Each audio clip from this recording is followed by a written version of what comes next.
types and functions of rails. At the end of this lesson, you will be able to define a rail, explain the functions and types of rails, describe the defects in rails. A family is happy and content when its individuals are supportive of each other. Parents who are understanding and supportive of each other set up a perfect example for the children to follow. Similarly, the rails of a railway track work together for the proper functioning of railways. If one rail is broken or defective or misaligned, it may lead to railway accidents. Thus, it is clear that rails serve as the main element for the proper functioning of the railways. In this lesson, we shall be learning the functions and types of rails in detail. Rails are the components of a railway track, which are laid in two parallel lines. These two rails are separated by a definite distance called as the gauge. They provide a clear cover between the wheelbase and the sleeper ballast layer by uplifting the train from the ground level. The cross-section of a rail resembles an I shape with three components, namely the head, the web, and the base. The top portion of the rail is the head. It helps to take up the impact of the fast-moving wheels. The bottom flat portion is the base or the foot. It helps in clamping the rail to the sleeper as well as in transferring the train loads. The middle portion of a rail is the web. It provides the necessary stiffness to the entire rail section. In addition to the stated individual functions, the rails perform the following functions in general. They serve as a lateral guide for the movement of train wheels by providing a leveled and continuous surface. They also provide a smooth pathway with very little friction. Rails receive the loads from the train wheels and transmit them safely to a larger area of formation through the sleepers and ballasts. In addition, they bear the stress transmitted through the axles and wheels and also bear the braking and thermal forces. Rails are used to conduct electric current to a track circuit signaling system for detecting the presence of a train on the given section of the track. In order to fulfill the functions effectively, the rails must possess the following qualities.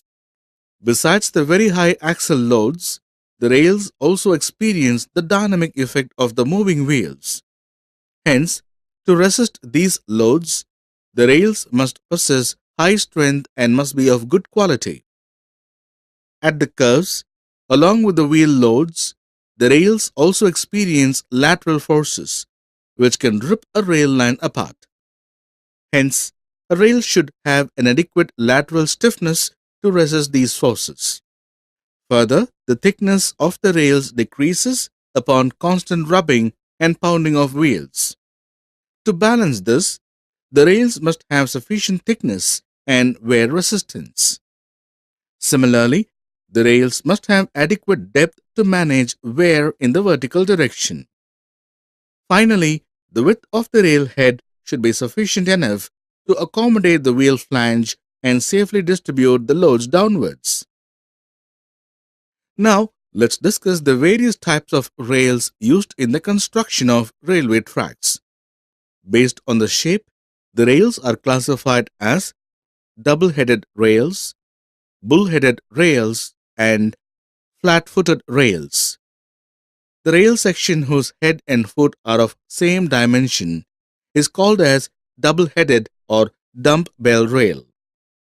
These rails were widely used in olden days, believing that if the rail head gets worn out, the rails could be inverted and reused. But it was later found wrong because along with the head, the foot also got corrugated under the impact of the wheel loads. Currently, double-headed rails are obsolete. To overcome the defect experienced in a double-headed rail, an improvement was made by making the head larger than the foot. These rails are known by the name bull-headed rails. Both the double-headed and the bull-headed rails rest on chairs for holding them in position and spread the load to the sleepers.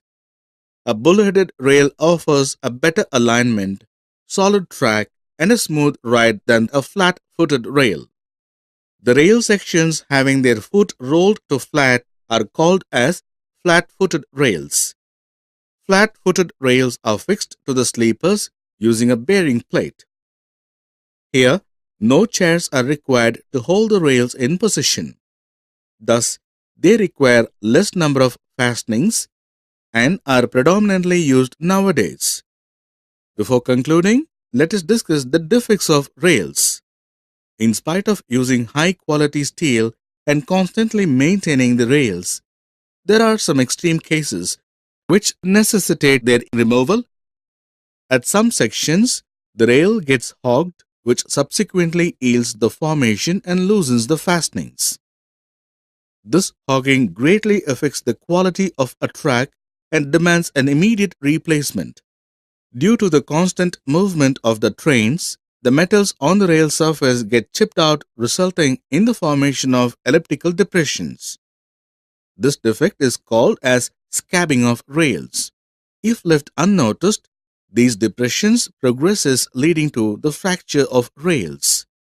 Generally, when a train climbs a steep gradient or is subjected to the constant application of brakes, heat is produced in its wheels.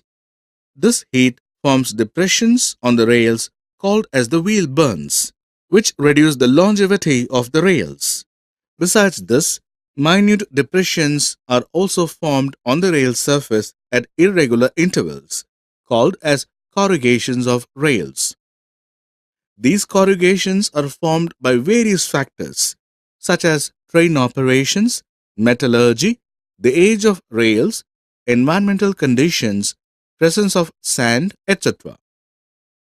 They loosen the keys and fittings, produce unpleasant noise, and disturb the packing of rail track structure.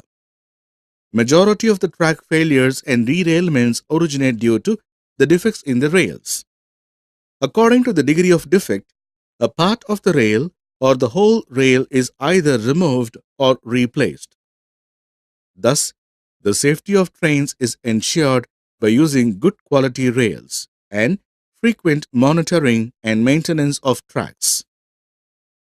Summary: rails are the components of a railway track, which provides a clear cover between the wheelbase and the sleeper ballast layer by uplifting the train from the ground level. Rails act as a lateral guide for the movement of train wheels. They provide a smooth pathway with very little friction. Rails safely transfer the loads to the larger formation area.